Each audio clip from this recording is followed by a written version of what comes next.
I remember the last mile, I just couldn't stop smiling, just like the biggest cheesy grin. Like I was so excited to be there. I think during that time, there wasn't much thought about like, oh, I'm going to miss this. It was all just like, this is it. I did it. I said I was going to do it, and I flipping did it. Hey there, and welcome to Through Their Stride, a podcast where I tell the stories of the Texas Hill Country runners and run the routes that they know best. This podcast is more than about pace and mileage. It's about telling the stories about the runners you pass on the sidewalk on your daily commute, the ones who show up rain or shine. Each episode, I'll join a local runner on one of their favorite routes and hear the story of the why behind their run. This is Through Their Stride. I'm Sam Sutton. Let's get into it. Welcome to episode 8 of Through Their Stride. I'm your host, Sam Sutton, and today I'm joined by Chase Junell, who ran across Texas last spring. Is that correct? Yeah, that was in February. February. Did that. Yeah. So tell me, before we go into that, tell me a little bit about yourself. And you grew up in Fredericksburg, is that correct? Yep. Yeah, I grew up in Fredericksburg. My family had just moved out there right before I was born, so I spent my whole life out there up until I think like 21 was kind of when I hit the road. But grew up running in the hill country, down Main Street, trying to hit all 3 of the tracks in town. Absolutely loved it. I actually originally thought I was going to be like the fastest human being alive when I first got into running. I was like, oh, I'm going to be so fast. I'm going to beat everybody. And, went to school, did like the physical fitness exam and got humbled pretty quickly. When everybody started to get tired, that was where my strength was that I could keep going. But yeah, that was a lot of fun to kind of develop that identity as a distance runner pretty early on. Awesome. And did you run in college at all, or did you just kind of get into long distance on your own? Yeah, so got into, ran competitively, got into middle school was when I started running competitively.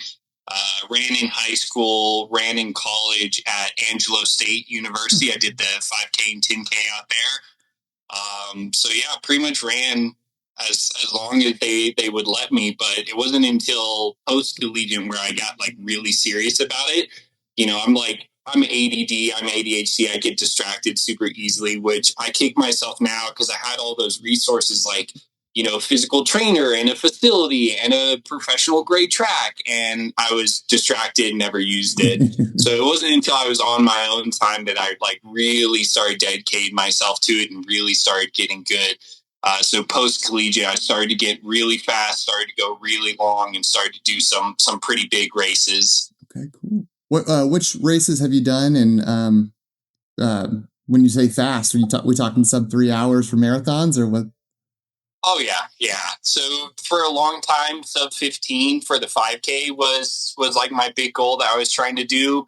At the time, after leaving Texas, I was working for a race production company, so I was doing 5Ks every single weekend.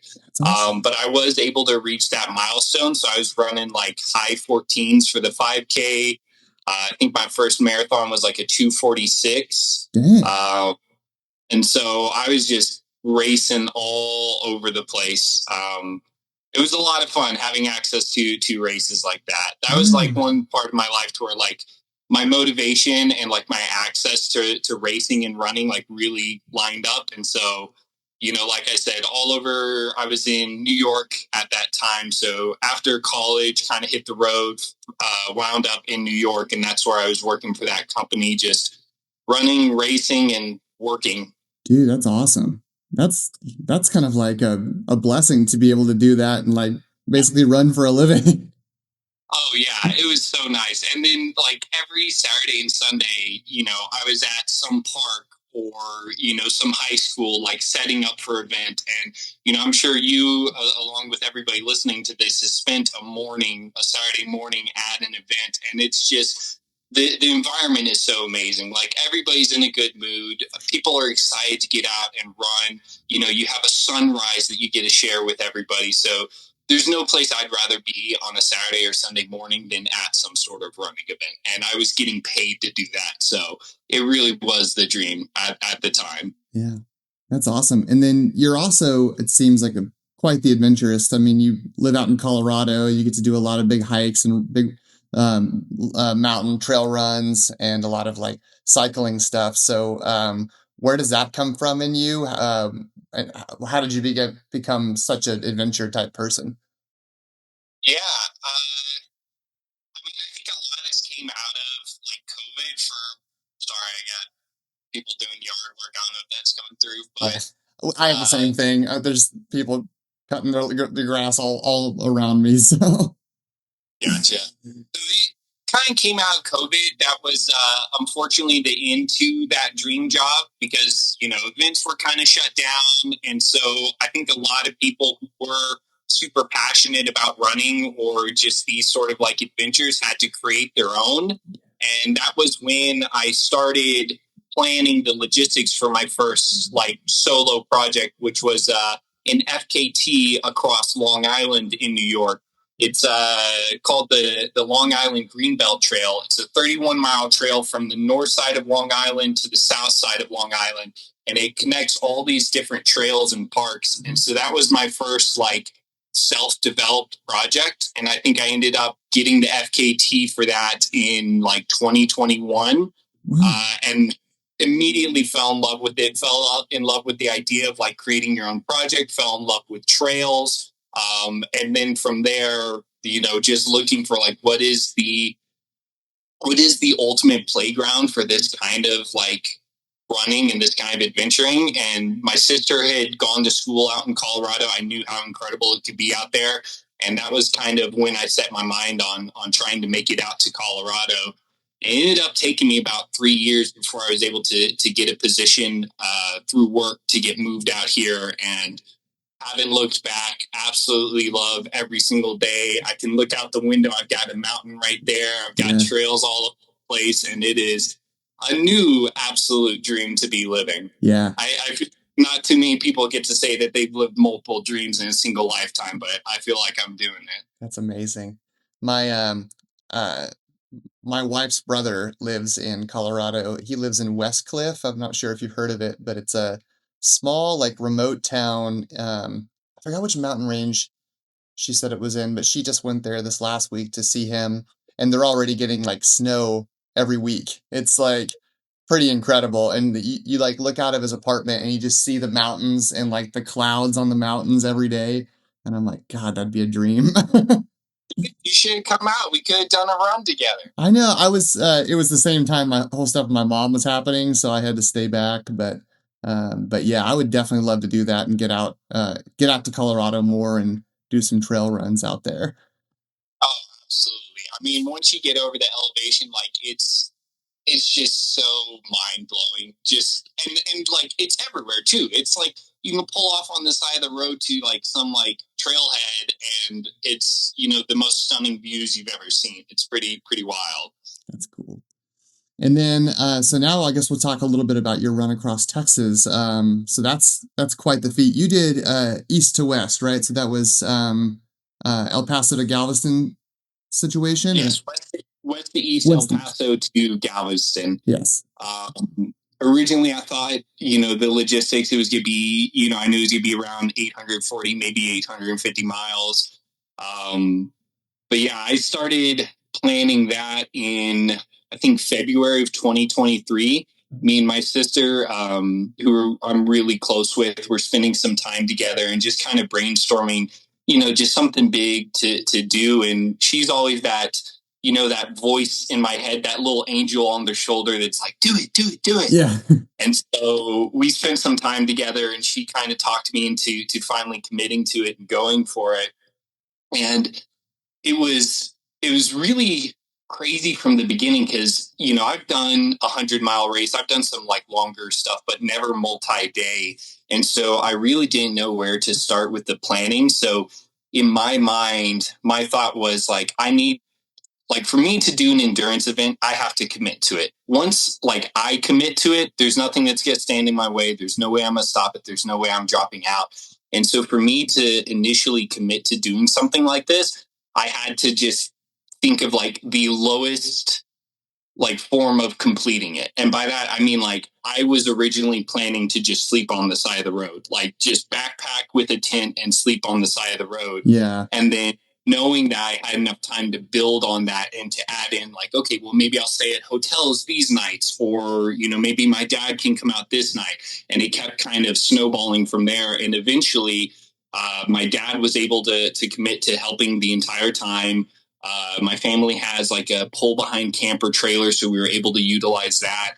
And so by the time it was ready to rock, I had the whole route planned out. I had every single day planned out. I had resupplies planned out. I knew that my dad was going to be there every day. My sister was going to come out and support. And so it started with, a super, super rough draft. And by the time, February 14th rolled around and we were all in El Paso ready to kick it off, I was like, this is going to be fun. This is going to be a really good time. That's awesome. And what was the inspiration to do this kind of challenge? What was your why around it? And what kind of motivated you to, I guess, take it on and do the research to do something like that? Yeah, so a bunch of different reasons kind of came together. I think the main one being, like, this was the biggest challenge I could think of. Being a kid growing up in Texas, like, not gonna lie, a little inspired by Forrest Gump of just kind of running. But it was the biggest challenge I could think of.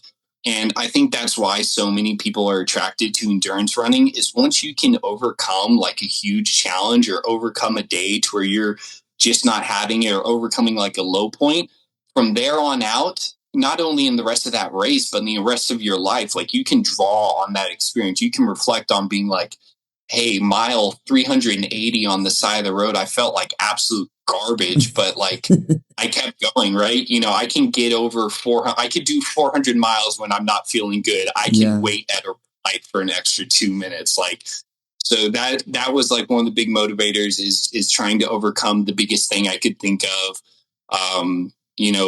I love Texas. I love the hill country. I have so many good friends out there. So that's why I was excited to do something in Texas. The idea of seeing every single step of the state under my own power was a pretty big motivator. Yeah. And then I also knew that I was going to spend a ton of time with my family, with my dad and my sister, and everybody that was able to make time to come out. So every way I slice it, there was motivation for me to go out there and run across the state. Yeah. Yeah, that was cool. I saw, I was following you on Instagram the whole way when it was happening, and I saw you got to do a lot with your dad, and he was a big help and a big resource. For you to be able to bond with your dad a little bit like that, what were some points that were like some bonding moments, and how close were you guys? Were you any closer after the embargo? I think so. Like, one cool thing about like our relationship is we can pick it up and drop it off like that. I moved away from home pretty early, and I don't always get to go back. But every time I spend time with him, we pick it right back up. It's as if we never spent any time apart. So that was nice. It was cool because it was kind of an adventure for both of us. At the end of every day, we got to kind of share our experiences. I'd be like, oh, well, I stepped in a dead raccoon today and I had to deal with smell for a few hours. And he's like, oh, well, the trailer broke down and I had to like rewire this. And so like we were each kind of going through our own adventure. And for so much of each day, we were the only person that we got to talk to. So when we got to like meet up for lunch or at the end of the day, it was like cool that we could like reflect with each other and kind of go over. And I would definitely give him a hard time a lot, because he'd be like, oh, my butt kind of hurt today. I'm like, oh, no, your butt hurts. I had to run 45 flipping miles in the sun. But he was, I think I get a lot of my positive attitude from him. So he always had like a positive outlook on any time I was like complaining. And then one of the funny bonding moments is that, in this camper, it's a pretty small bed. So we're kind of on top of each other. And he snores a lot. Like, he is a very loud snorer. So, every night getting into bed with him, every once in a while having to kick him a little bit just to have him stop snoring. But after a while, I got used to it, and it was kind of funny. After the event, after it was all done, I called him up like a week later, and I was like, "Hey, man, I couldn't sleep last night. I didn't have my snoring sleep machine next to me. Didn't feel like home." So I was gonna say, did you? I was gonna say, did you actually have to go outside and sleep sometimes? Because it was just like, oh my gosh, I can't stand this. no, I mean, the first 3 days was kind of hard because I wasn't used to it, but after that, I was just so exhausted and I was used to it, so I didn't really care. Yeah. And at nights, what we would do is we would literally just pull the trailer like right off the road. I don't know how much time you spend in West Texas, but there's nothing but space out there, so we would literally just pull right off the road. And so, if it wasn't his snoring, it would be trucks blowing past the camper, shaking the whole thing. So not the most ideal sleeping conditions, but if you're tired enough, you don't really care. Yeah. Um, and on this trip, I mean, I don't know because I haven't done that before, but I assume that it can get a little lonely at times or a little daunting just looking at the mileage that you have in front of you. Um, what were some ways that or did you experience that for one? And what were some ways that you were able to kind of overcome those low moments and those challenges? Yeah, so two really low moments I'll share. One was actually pretty early on in West Texas. I think this was about day 4 or 5, and it was exactly what you just described. I'm out there all alone. I do have my dad that I get to see every hour or so, but I felt very secluded. And, I think a lot of the hard moments, you always have to reflect on the why and have a really strong why to kind of anchor you to like, why am I doing this? Why am I out on the side of the road? So that happened pretty early on. And, I got into that spiral of like, I have 600 miles to go. Like, that is a mind blowing number. And I already feel like crap. Like, how am I going to get through this? And at that point, and actually for the second low point, a big motivator was getting to Fredericksburg. Yeah. That was like one of the ultimate fantasies in my head of like when I was originally brainstorming this idea is like running through my hometown, running down Main Street, something that I've done 100 times before, but like how much more special would it be knowing that like I got there on my own 2 feet. I'm doing this. I have friends and family there to support me. So Yeah. definitely when I got into low spots, I was just like, make it to Fredericksburg, make it to Fredericksburg, make it to Fredericksburg. Yeah. And that's kind of the same mindset that got me through the second low point, which was probably the worst part of the entire run, was day 12. Okay. That was actually the day before I got to Fredericksburg. I had just passed through Junction, Texas, and we had just had to deal with a mechanical issue. My dad's truck broke down.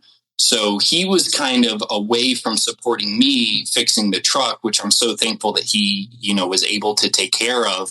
And so another moment where I'm out there pretty much all alone, my knees felt like crap. Everything felt like crap. I was on this road outside of Harper, and it was 75 miles an hour, and the shoulders are razor.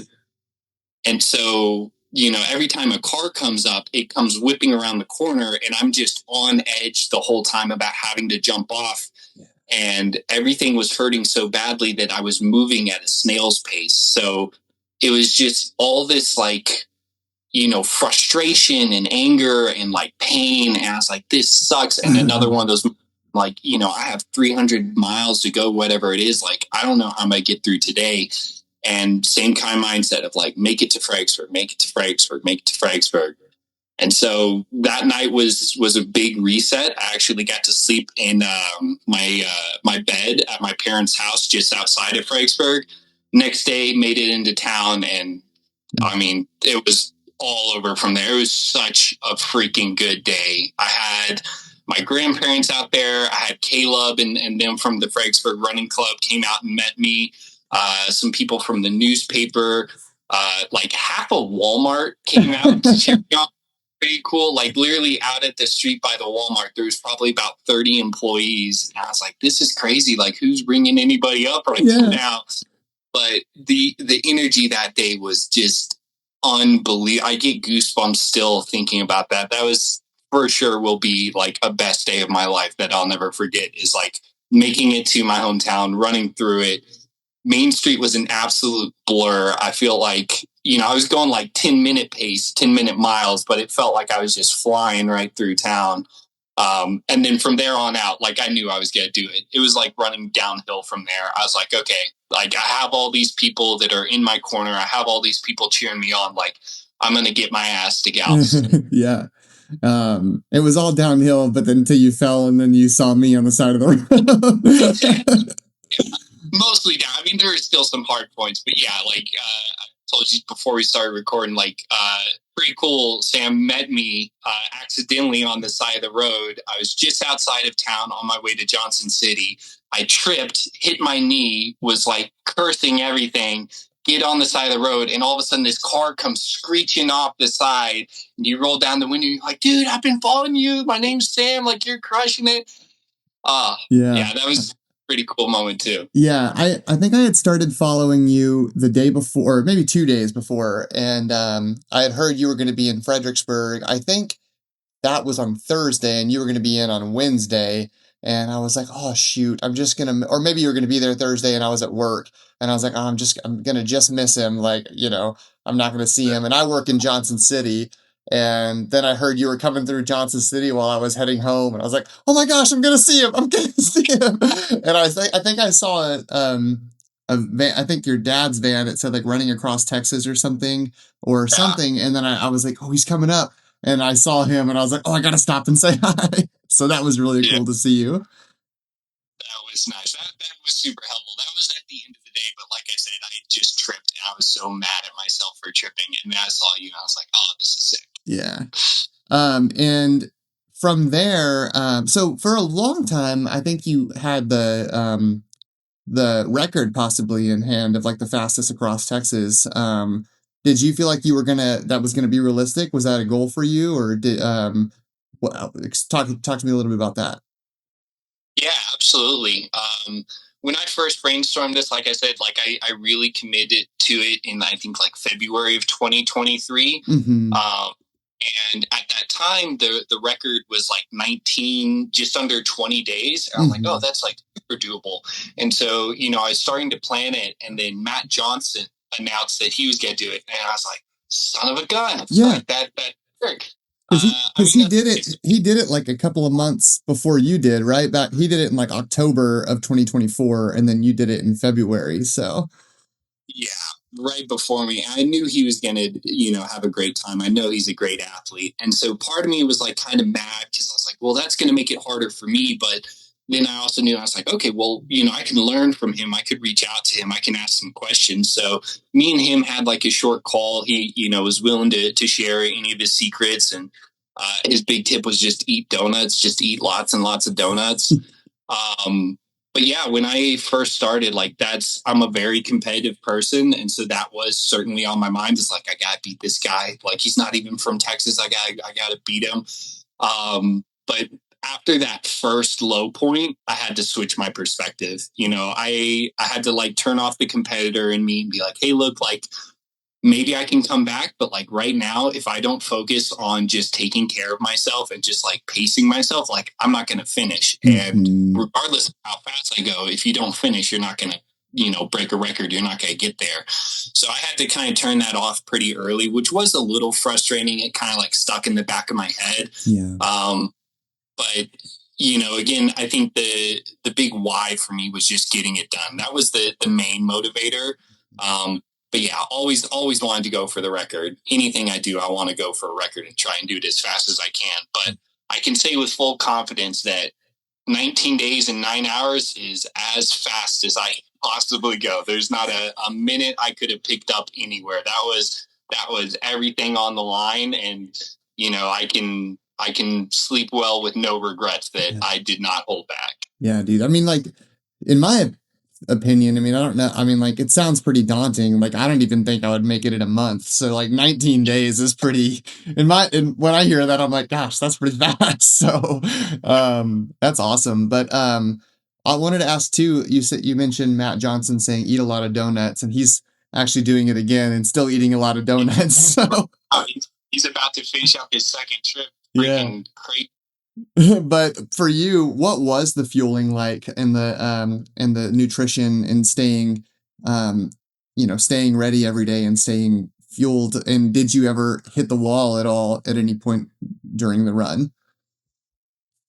Yeah, I think I'm actually, I don't know. It did. I'll say what happened, and you be the judge. Okay. I thought I did pretty good at fueling.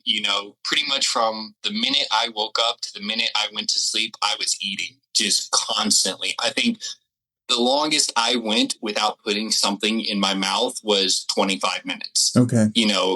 Maybe little stuff like gummies or beef jerky or fruit chews, but I was eating constantly.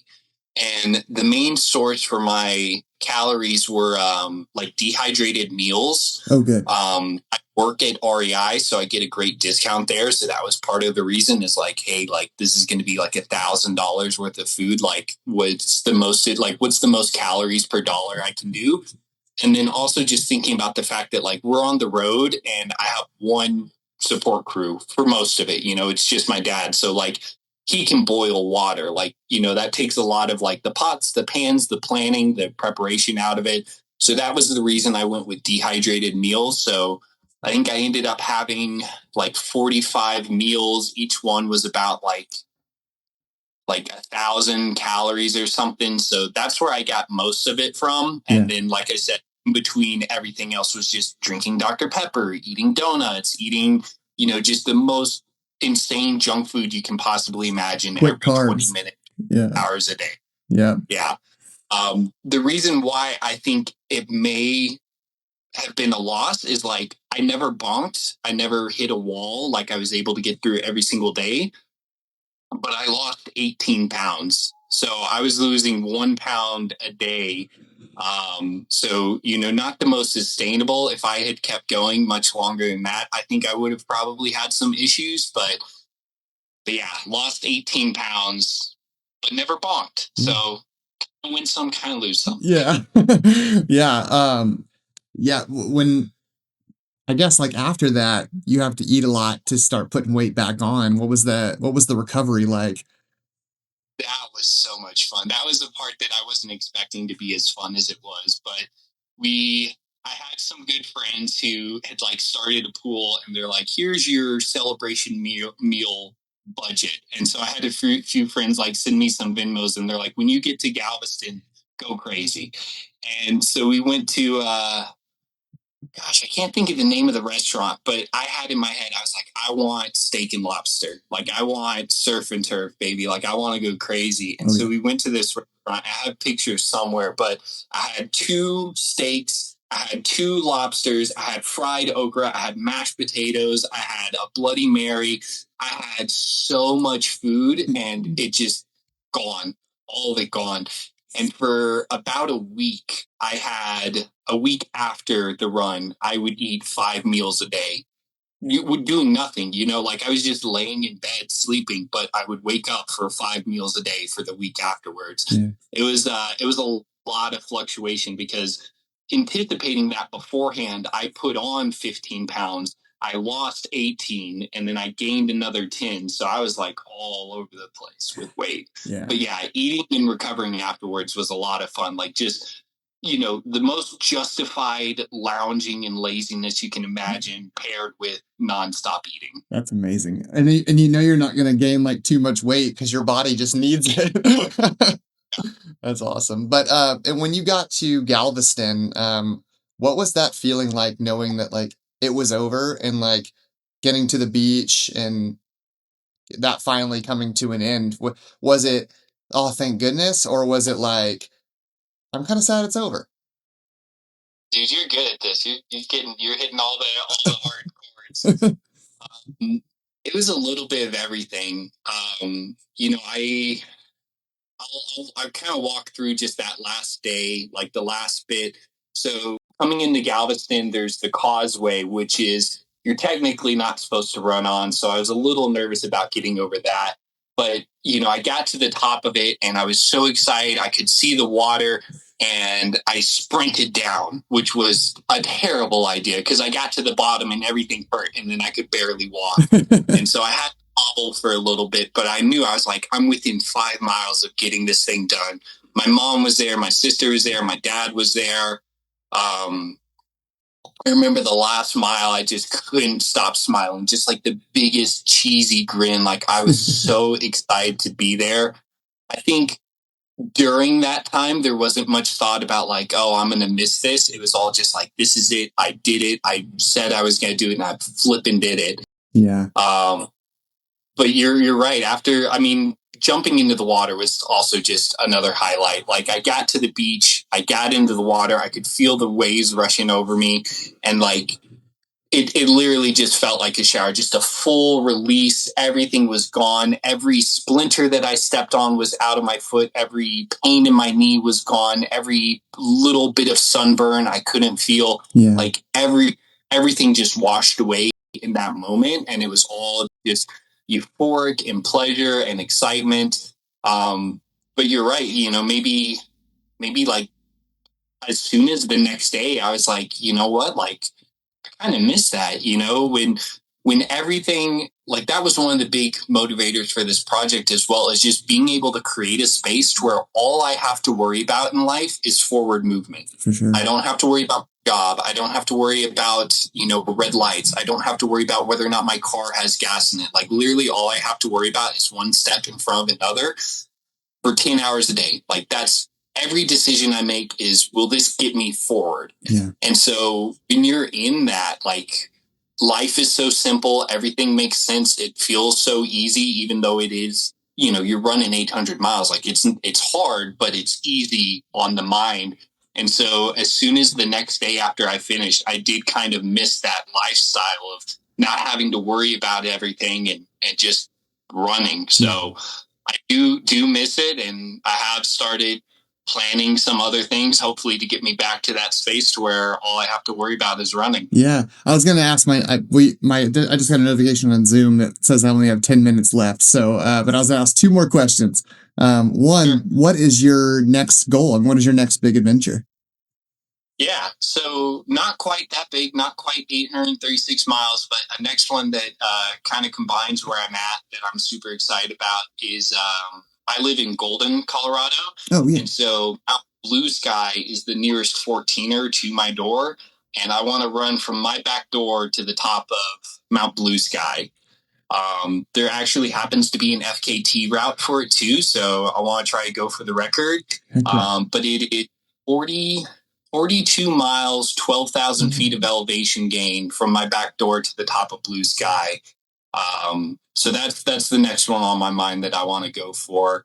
I mean, December is not the best time to be running in the mountains. Definitely, like you said, already covered in snow. But I think that would add to the adventure, make it just like a little more spicy. Yeah. And if I'm unable to do it, then I'll push it off until the spring and give it another go. But the next thing on my mind is running to the top of a mountain from my back door. That's amazing. That's going to be a hard one.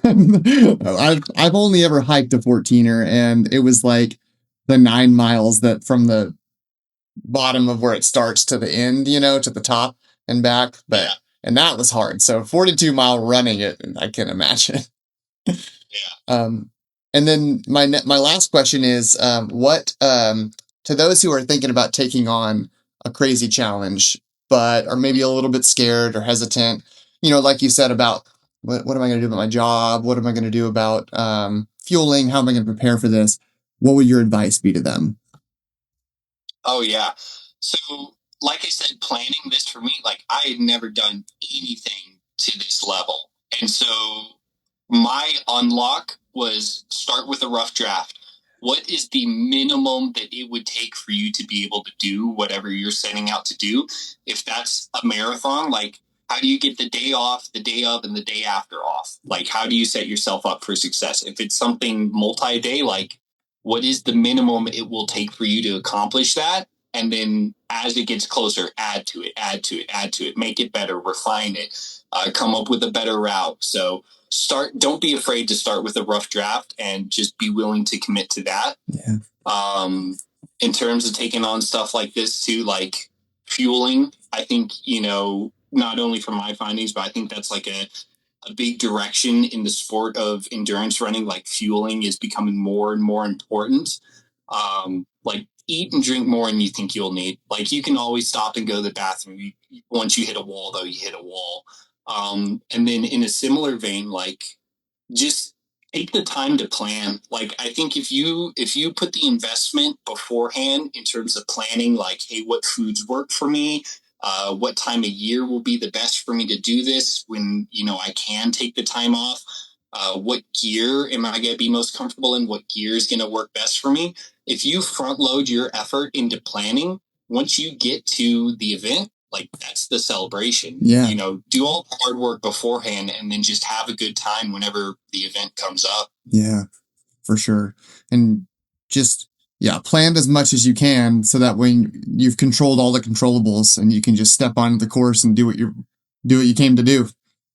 Yeah. Yeah. I mean, not to say that the plan doesn't always work. You also have to be ready to adapt and improvise. But if you plan as much as you can and then you just enjoy the day, like that's probably the best you can set yourself up if you're uncertain or nervous about taking on something big. Yeah.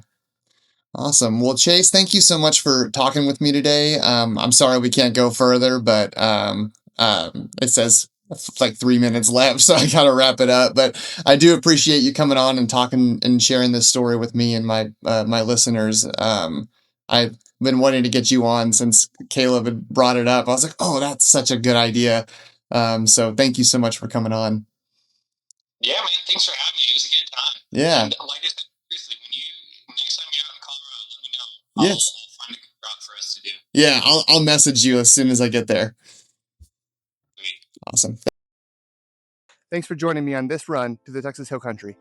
Keep showing up, keep listening, keep following along, because every runner has a story to tell.